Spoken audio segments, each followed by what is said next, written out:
Hello, truth seekers. So on August 21st, I did a video on the topic of Ingersoll Lockwood, specifically attempting to connect DJ Nikki, Mr. Dez, and John McAfee to the organization. A question I needed to have answered from the beginning was concerning the legitimacy of the organization and the specific website meant for public consumption. Here I'm on this website now. You see the points for their key areas of focus. Is this merely hopium, using the common tropes? Tick-tock, shall we play a game? Nothing can stop what is coming. Such as this statement with the tie-in to the special date September 17th, which is John McAfee's birthday. Or was there something more certain? Something I could say, yes, there are a certain group of people who are in charge of the organization. They have specific goals and aspirations. They're working with other like-minded partners in the business, volunteer, and NGO world. They realize our society is a mess and they'd like to help in the cleanup phase. So first, I would like to show you a certain comment. DJ Nikki, who I questioned in the video, commented the following. Hey, nice video. You did a good job of researching most of this. Mr. Dez is not affiliated with Ingersoll, but I personally reached out to him because I like the way he presents himself and I'm intrigued by his theories and research. I offered to give him access to my global network of researchers and farmers to test his theories. I supported him because I support any young, energetic leaders working towards the Great Awakening, which is why I initially supported Austin Steinbart, as you pointed out. I'm not directly working with Ingersoll, but I reached out to them because my vision is far greater than I could achieve on my own. I had another major investor who runs a renewable energy company in Japan, but I needed a partner who could really help us revolutionize farming in positive ways. My wife and I agreed that Ingersoll looked legit, and they would either help us or we would disappear. And we decided the potential benefits outweighed the potential risks, and here we are, with a real opportunity to make a positive impact on a global scale. I'm looking forward to your next video and I'm open for any questions you might have. So upon reading this, I chose to email him. So in my first question to him, I basically asked about the business relationship his company, Carbon Capture Shield, has with Ingersoll Lockwood. This is specifically with reference to the fact that they seem to have this same physical address of 1717 Pennsylvania Avenue. He responded, Ingersoll Lockwood Inc. are acting as an incubator and partner for the Carbon Capture Shield initiative. They guided me in setting up the business structure and are planning out our corporate roadmap to best achieve our objectives. Additionally, 2 members of the IL board are on my board. 3 invested their personal money in CCS, and a director of IL is a co-founder of CCS, along with myself and Stefan Studeny, the CEO of WQ Inc. from Japan. Stefan and I crafted the original idea into a solid business plan, and we worked to create a pitch that got IL interested in the project. So you go to Ingersoll Lockwood Board of Directors, and there are a number of individuals who are directors. So I speculate if by director he meant the founding member and chairman Stephen Samuels. But regardless of who it is, apparently one of those directors is a co-founder of Carbon Capture Shield, which is DJ Nikki's enterprise. So just getting some Shark Tank vibes. I wonder if this is like a American Patriot Shark Tank type of venture capital seeding organization. There's a really great cryptocurrency I mentioned in an old video called Hex. The crypto's founder is Richard Hart, who by my own estimation is a great man who has ambitions to reform crypto. I bring him up wondering if possibly Ingersoll Lockwood investment would be an ideal patriotic opportunity for this man. Ingersoll plans on building around a lot of the institutionalized problems we have, and so does Richard Hart have that aspiration as well. So ultimately, I don't know exactly what it means for Ingersoll Lockwood to be an incubator of CCS, but as a result of this type of business relationship that had the impact of CCS being situated 1717 Pennsylvania and Washington, D.C. Now for the second question, it basically asked, how did DJ Nikki get in contact with this group? And here's his answer. I did not call their office as I've worked many large organizations and I know that the front desk is not the correct place to approach with business ideas. I used my network of connections to do deep research on a board of IL, and I reached out strategically to certain individuals and then organized a time to pitch my idea. The way I reached out was also a part of what got their attention, so that will remain my secret. But you must think like a horse whisperer when approaching certain topics, people, or organizations. IL gave me an initial meeting with most of their board on a call, and they grilled me by asking many hard questions about my concept. One of them was their concern over my use of the term climate change and using CO2 in our messaging, as they understood CO2 is not the true danger facing us and wanted to know my stance on that issue. This initial contact occurred January 2021, and we did not incorporate CCS until April 22nd, Earth Day. So it was a long courting process where we were all getting to know each other and further refining the vision in the multiple phases of the operation project.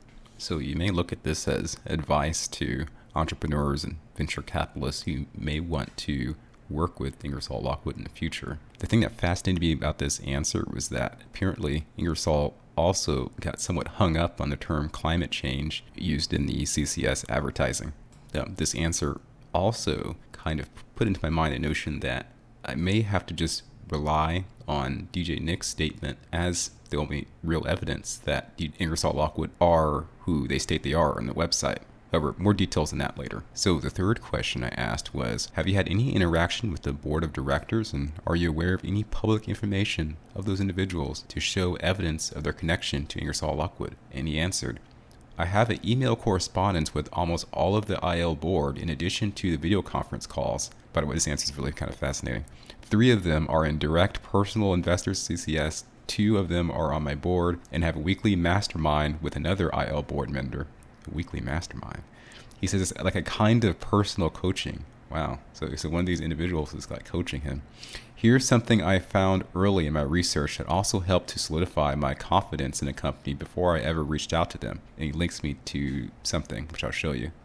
He says that article also confirms that James Gorman is the vice president of Ingersoll Lockwood.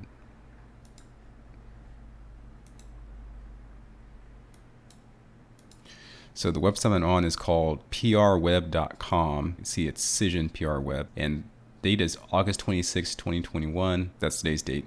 The date of this article is April 20th, 2020. Cyber Defense Media Group acquires U.S. contractor Ingersoll Lockwood. So Ingersoll Lockwood is defined as a U.S. defense contractor here. Today, Ingersoll Lockwood Inc. has announced acquisition of Cyber Defense Media Group, which it will fold into its portfolio in coming months. Nothing in how CBMG operates will change the exception of continued growth and additional focus on American exceptionalism while we help spin out additional platforms for the global commercial and international sectors in the coming months, said James Gorman, Vice Chairman of Ingersoll Lockwood. This is an incredible time for us, and I am especially excited to be able to help other divisions of Ingersoll Lockwood as they solve complex problems in different market sectors, including cybersecurity, healthcare, critical infrastructure, big data, and space. This also gives me a chance to help cross-pollinate activities and investments that we're doing in Stony Lonesome Group. This is another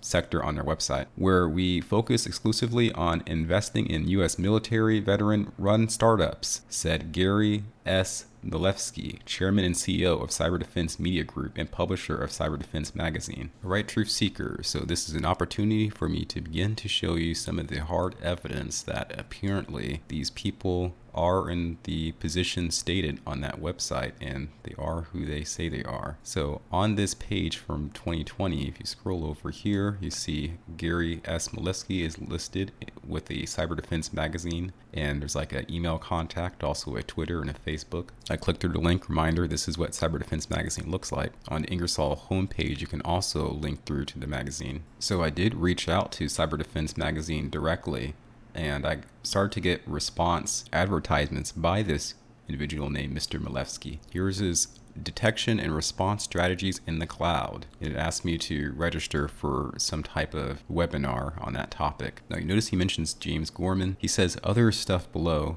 but that may be a topic for another video. Here's James Gorman's LinkedIn profile. It says retired naval officer. Remember I told you about Timothy Golden? He has his contact info here, so I also went ahead and messaged him. I think a clue to the type individual Mr. Golden is in his practice areas for law. His practice areas include the Second Amendment, and so I assume this is Second Amendment protection, meaning that he's likely like a more patriotic individual. Also, his practice area being New Hampshire, which is a freedom state. So, using public domain contact, I messaged the organizations affiliated with Ingersoll Lockwood, including Cyber Defense Magazine and Cythereal. And I also messaged Timothy Golden and this guy, Al Facino, through his YouTube channel. The chairman of Ingersoll Lockwood, Stephen Samuels, messaged me back saying, "I understand you're reaching out to our funded companies and board members." Mr. Samuels writes to me, "Sir, please direct your inquiries to me as I'm chairman and CEO. What can we do for you?" And then identifies himself there. This is significant because in his response, he CCs both Marketing Public Relations of Cyber Defense Magazine and Timothy Golden. This means that representatives of each of these two contacts messaged him, or they met in person for whatever business they had for the day, and then, in their conversation brought up, "Were you messaged by this weird Spirit and Mythos account thing?" He wants to know if we're working together. Well, I'll go ahead and let him know we are. I basically write him like War and Peace, kind of like wasting his time, essentially explaining that I just wanted to know, is it true that the board of ex-military individuals are seeding startup companies on a website with all sorts of Great Awakening, where we go one, we go all messaging? I mean, you realize 17 people are just gonna be like all over this website trying to figure out if these people are real or not, right? So that's kind of like what I'm saying. And in the reply, it says, "We're all in this together. We're a very, very busy team. We're real and we're real busy." Now, I partly took this start of a response as like a message to me that it's not really nice for me to contact various people in the Ingersoll Lockwood organization, and like I probably wasted some of their time. And so I don't really encourage you viewers to do something similar. These are busy people and they want to save this fallen world as much as you do. So continuing, he says, "Don't count on us or trust the plan or even POTUS 45 or anyone but our creator. We're all doing our part as instruments, but this truly is a global spiritual war. It's beyond most people's comprehension, awareness, or cognitive dissonance. Spiritually, we are winning because of people like you. SGS." So there are several important takeaways from this message. Don't count on us, meaning, yes, us, Ingersoll Lockwood. We are not your Lord and Saviors. Military people who may have had access to classified information does not mean that we have all of the means to stop the evil that is engulfing things. So there's a series of instructions. Don't count on us. Don't trust the plan. Oh ho ho, where have you heard that before? Remember, world is connected, all or nothing. Plus, plus, plus, plus, plus, plus, plus. Trust the plan on the 17 board. I'm on this drop here. You might be tempted to construe that as don't count on us, but do trust the plan. It's like a secret messaging, but no, because the next one is, or even POTUS 45. So you have even modifying POTUS 45. So even Trump, don't count on him either. Only count on our creator. Recognize this. The leader of the Ingersoll Lockwood Group, its chairman and co-founder, says, "This is truly a global spiritual war. Beyond comprehension, beyond awareness, beyond petty cognitive dissonance." Just a reminder, in a video I did a few years ago called "Life is Mandela Effect Simulation 2020, The Spirit World Shows in the Face, Volume 4, I give examples of how actual strange demoniacal manifestations can be seen in individuals' faces to suggest that things are getting to a point where the spiritual division between good and evil can be easily perceived by normal conscious people simply looking for patterns in the environment around them. So patriot, truth seeker, I implore you, we have to realize the struggle for what it is. It's not just an issue of fiscal matters or temporal power struggles. There is an actual supernatural dimension to what's going on. Waiting around for the military to save us is not going to be the answer. We each have to fall on our knees before God and ask, how can I be used to affect change in this world? There may be some additional assistance for this matter that we may synergize with from a united front. For instance, note reference to Looking Glass, really unusual books that have not yet been released. The Mystery of Baron Trump. There is an implied suggestion that manipulation of the reality has occurred. I don't know if it's all white hat or all black hat or a combination of both. I'm not sure if the Mandela effect fits into that. Here are some clips to review that potential assistance. I want to do an update to you guys in front of this giant bunny because I've never done that before. Good morning, sir.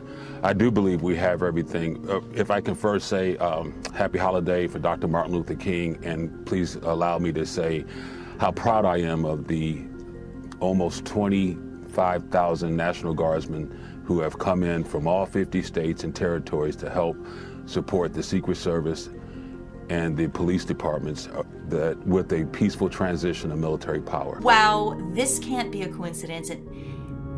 Maybe it is. I'm going to look a little further at this situation here. So I went and found the original video, and I clicked it, and this is the first thing I heard. Hey, Benelux community, it's Colonel Custer. Let me play it again. Hey, Benelux community, it's Colonel Custer. Custer. Q. White rabbit. Red pill. I don't think there's any such thing as coincidences. I have a question for you from our chat room on the American Rock Radio fan page. Do you know who the individual calling himself or themselves, if it's an organizational effort, Q? What do you know about that? Was that part of the PSYOP? What are you at liberty to say? Or is it a bunch of bunk? Well, let me just tell you that QAnon's tied to information. And it comes out of a group called the Army of Northern Virginia. Okay? Yep. Now, this is a group of military intelligence specialists of over 800 people that advise the president.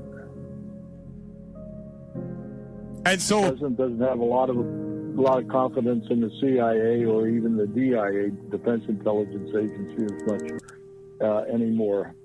So he relies on these real operators. Most of them are special ops type of people. Yeah. And so this is where Q picks up and gets some of their information, as I understand it. I know what they're looking at now, these alternate technologies of actually creating a separate internet things. And last 20 years, I was responsible, primarily when I was Deputy Commander, U.S. Army Pacific, I was responsible for the special ops operations over there, coordinating a lot of things. Well, PSYOPs is just a part of special operations. Military designates the day the mission begins. D-Day was a pivotal turning point in World War II. It was the beginning of the end. D-Day was the beginning of the end. Greg, thank you so much for the time. Yeah, you do. Thank you for your time. So usually most interrogations are taught at a school that I went through, and I have to say that a lot of people of my family have went through in Fort Huachuca, Arizona, where you learn how to be an interrogator and to read people's faces. Long has reveille echoed across the lofty peaks of the Huachuca Mountains, which rise out of the San Pedro Valley in southeastern Arizona. Nestled in Huachuca Canyon is Fort Huachuca. Lastly, I'll just discuss with you some changes for this website over the past week. First, I'll cover an error correction. I'm not sure if this correction was in response to me trying to interact with them. I'll go ahead and show it to you. So previously, the D at the end of a life, defend, and extend was highlighted. And when you click through the highlight, as I'll show you here on this Wayback Machine entry, it will take you to a different page. That page being the countdown that asks the question, what day was the Constitution signed? Who was born many years later, the next day? The presumed answers being September 17th for the U.S. Constitution, and then September 18th for John McAfee. So for this particular entry date, you see that there's a countdown number of days, 52. This date is August the 12th. When you do time between two dates for August the 12th and September 17th, you get a duration of 36 days, meaning what's shown here as 52 days is 16 days later than September 17th. So that highlight was taken away, and it's seen briefly. We lost our access to the countdown. I re-accessed the hidden countdown page by linking through using the Wayback Machine, and the updated countdown page shortened the number of days in a countdown. So now for the end of today's date, August 16th, it shows 22 days left. And when you do between dates for August 26th and September 17th, you get 22 days, meaning that September 17th, the day the Constitution was signed, was apparently the target date. So I assume this was corrected errata with the dates, unless early October is another important date that should be hidden. The home page now includes a plus sign and a period. The plus sign links to Inspiration, which plays a video. Actually, it appears there are 2 videos. Initially, there's just this video by Matthew West, Do Something, which I say is quite inspirational. I'll pin these songs to the video, and clicking on the period now takes you to the updated countdown. And there's a message here: the answer to the one question you asked yourself every day. I'm guessing that's what this is a countdown to. It's going to be the answer to a question. So in conclusion, here are a list of individuals who, in their capacity as Ingersoll Lockwood, are taking real aims at networking from the cyber defense standpoint to create a new system of friendly businesses, I presume both profit and non-profit, to help fulfill needs of the people which are not being fulfilled by the government organizations as they exist in each of the countries of the world. I don't know how much further my Ingersoll story will go, but I will say if there are interesting updates on this particular website, I will likely do a follow-up video. I believe some of the most important messages I could state to you all I have previously stated in this video, so I won't reiterate the points. But desperate times call for not just desperate measures, but for inner strength of the men and women who have to stand up to those unscrupulous monsters creating desperation needlessly. God bless. Peace.